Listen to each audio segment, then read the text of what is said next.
Late night ice cream తినడం ఎవరికి ఇష్టం? మేమైతే తమ్ముళ్ళతో కలిసి అలా బయటకు వెళ్ళాము. తిండిపోతాడు అందుకే రెండు తీసుకుని. నేను వంశీ మా తమ్ముని మామూలుగా ఏడిపించము. అశోక్ వచ్చి ఓన్ పెద్దరి, ఇంకా వంశీ చందు వచ్చేసి పిన్నమ్మ. మా తమ్ముడు వంశీ ఒక్కడు ఉంటే చాలు ఫుల్ గా నవ్వుకుంటూ ఉండవచ్చు, అంత కుళ్ళు జోక్స్ వేస్తూ నవ్విస్తూ ఉంటాడు. ఇంకా మా దేవనాథ్ గారు అయితే బిల్ కట్టేస్తున్నారు ఐస్ క్రీమ్స్ కి. ఇంకా తను కూడా ఐస్ క్రీమ్ తెచ్చుకున్నాడు. వాళ్ళు నలుగురు మాత్రమే తీసుకున్నారు. నేను ఐస్ క్రీమ్స్ తినడం అనేసి చాలా మంచిగా అవుతుంది.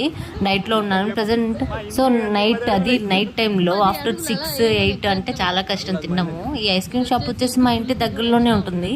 మా ఇంటి నుంచి ఒక 20 అడుగులు వేస్తే చాలు ఈ ఐస్ క్రీమ్ పార్లర్ వచ్చేస్తుంది. ఇది ఈ మధ్య స్టార్ట్ చేశారు. Please subscribe. Okay like please subscribe. Please subscribe. చూసారుగా వాని ఓవర్ యాక్షన్ ఇలాగే చేస్తూ ఉంటాడు ఇప్పుడు. ఇంకో మా తమ్ముడిది చూడండి, వాళ్ళిద్దరు చెప్పినట్టు